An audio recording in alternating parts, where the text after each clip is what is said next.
अस्सलामुअलैकुम class, how you all? I hope you all are fine. मैंने last time बेटा आप सबको इस चैप्टर की वीडियो भेजी थी। इस चैप्टर की वीडियो जो है रिकॉर्ड हुई हुई थी, जो आपको गूगल क्लासरूम पे दे दी गई थी। वो आपने सुन ली होगी कि इस चैप्टर में आयशा के बारे में क्या बताया गया है, कि आयशा के दाँत के हवाले से क्या कहानी है। तो इसके सवाल जवाब हमने करे थे बेटा स्टार्टिंग के 3। बाकी के अब मैं आपको बताती हूँ किस तरह से करना है, आप करिएगा बेटा। ये इस चैप्टर के सवाल जवाब हैं। आयशा का दांत टूटा जो चैप्टर है, ये इस चैप्टर के सवाल जवाब हैं। मैंने आपको पहला करवाया था कि आयशा ने किस चीज़ से डर कर नाश्ता छोड़ा था। तो आप सबने मुझे बताया था कि आयशा जो है अपने दांत के डर से जो है उसने नाश्ता छोड़ दिया था, क्योंकि उसको डर था क्या मेरा दांत टूट गया तो दोबारा नहीं आएगा।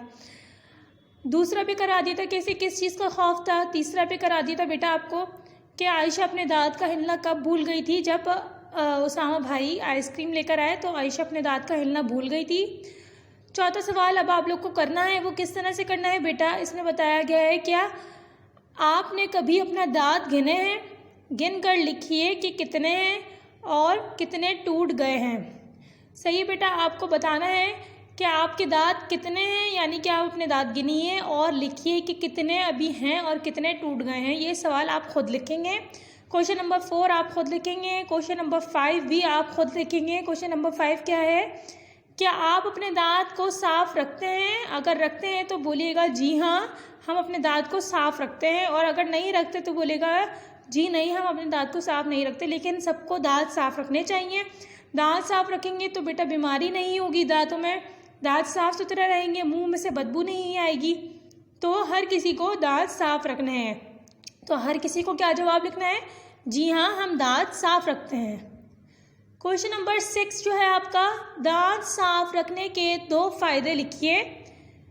ये किस तरह से लिखेंगे आप बेटा, ये क्वेश्चन इस तरह से लिखेंगे कि दांत साफ रखने से 2 फायदे होते हैं। कौन कौन सा? पहला फायदा ये, दांत साफ रखने से मुंह में बदबू नहीं आती। दूसरा फायदा क्या लिखेंगे, दांत की बीमारी नहीं होती, यानी कि दांतों में बीमारी नहीं लगती, कोई कीड़ा नहीं लगता दांत में से, कभी बदबू नहीं आती, दांत चमकदार रहते हैं। सही, ये 2 फायदे आप लोगों ने लिखने हैं। मैंने इनमें से आपको बताया किस तरह से आप लिखेंगे 2 फायदे, कि दांतों में बदबू नहीं आती, यानी कि मतलब मुंह में बदबू नहीं आती, दांत साफ रखने से मुंह में बदबू नहीं आएगी कभी, और दांतों की बीमारी भी नहीं होती।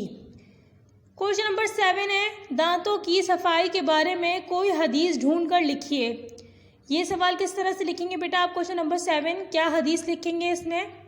ये हदीस लिखेंगे आप कि हुजूर अकरम सल्लल्लाहु अलैहि वसल्लम की एक हदीस मैं आपको बताती हूँ। ये लिखिएगा आप कि हुजूर अकरम सल्लल्लाहु अलैहि वसल्लम ने फरमाया, मिसवाक करने से मुंह भी साफ रहता है, मतलब साफ होता है, और रब भी राज़ी रहता है। यानी कि हुजूर अकरम सल्लल्लाहु अलैहि वसल्लम की एक हदीस ये है कि मिसवाक करने से मुंह भी साफ रहता है और रब भी राज़ी रहता है, यानी कि हमारे मुंह भी साफ होगा और मुंह से बदबू भी नहीं आएगी और रब भी राज़ी रहेगा। ठीक है, ये आप सारे जो है मतलब पूरे कंप्लीट कर लेगा 7 तक क्वेश्चन आंसर्स। 3 आपको मैंने प्रीवियस क्लास में करवा दिए थे, और अब ये बाकी के जो 4 हैं आप लोगों ने ये करने हैं। इस वीडियो को देखिए बेटा और समझिए कि किस तरह से करने हैं। कोई प्रॉब्लम हो तो मुझसे पूछ लीजिएगा बेटा।